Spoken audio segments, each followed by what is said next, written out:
जय स्वामीनारायण मित्रों। आज उत्तरायण है तो आज આપણે ઊંધિયું નથી બનાવવાનું પણ આજે 11 છે એટલા માટે અમે ફરાળી ઇન્સ્ટન્ટ ઢોકળા બનાવવા જઈ રહ્યા છીએ। એના માટે આપણે 500 મોરૈયો અને 250 સાબુદાણા લીધા છે અને આપણે મિક્સરમાં સારી રીતે ક્રશ કરી લેવાના છે। આપણા સાબુદાણા સરસ રીતના પીસાઈ ગયા છે। બસ આ રીતના સરસ ફાઇન પાવડર થાય ત્યાં સુધી આપણે પીસી લેવાના છે। આપણે જોઈ શકીએ આપણો મોરૈયો પણ સરસ રીતના પીસાઈ ગયો છે। હવે આપણે સાબુદાણા અને મોરૈયાને બંને પાવડરને મિક્સ કરી નાખવાનો છે।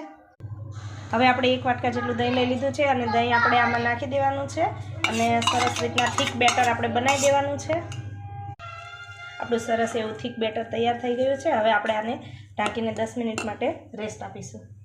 ઢોકળાના ખીરાને આપણે રેસ્ટ આપ્યો છે ત્યાં સુધી આપણે ઢોકળા સાથે ખવાય એવી ગ્રીન ચટણી બનાવી લઈશું। તેમાં ધાણા, ફુદીનો, લીલા મરચાં, આદુ, લીંબુ અને ખાંડ આ બધું નાખીને આપણે સરસ એવી ચટણી બનાવી દઈશું।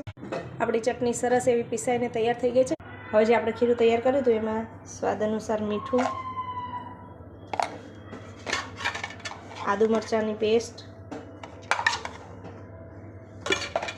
1 ચમચી જેટલું તેલ નાખીશું જેથી આપણા ઢોકળા સરસ રીતના સારા પોચા બનશે। હવે આપણે એમાં થોડી કોબીજ ખમણેલી નાખશું। જો તમે દૂધી પણ નાખી શકો છો, દૂધી ના હોય અને તમે જો વ્રતમાં કોબીજ ખાતા હોય તો તમે કોબીજ નાખી શકો છો।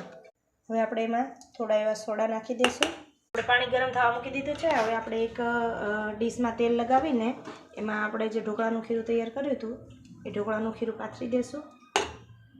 આ રીતના સરસ પાથરી દેવાનું છે। હવે આપણે એને સરસ સ્ટીમ થવા માટે મૂકી દઈશું। ઢાંકીને હવે આપણે 5 થી 10 મિનિટ માટે સરસ સ્ટીમ થવા દઈશું। ઢોકળા વઘારવા માટે આપણે સરસ તેલ ગરમ મૂકી દીધું છે। તેલ ગરમ થઈ જાય પછી આપણે એમાં જીરું નાખીશું, થોડા તલ નાખીશું અને થોડા લીમડાના પત્તા નાખીશું। આ વઘારને આપણે ચમચીથી આ રીતના ઉપર રેડી દઈશું ઢોકળા ઉપર। તો તૈયાર છે આપણા સરસ એવા ફરાળી ઇન્સ્ટન્ટ ઢોકળા અને એની સાથે ગ્રીન ચટણી।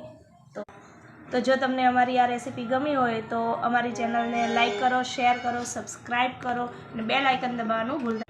તો મળીએ છીએ એક નવા વિડીયો સાથે। ત્યાં સુધી જય સ્વામિનારાયણ, જય દ્વારકાધીશ।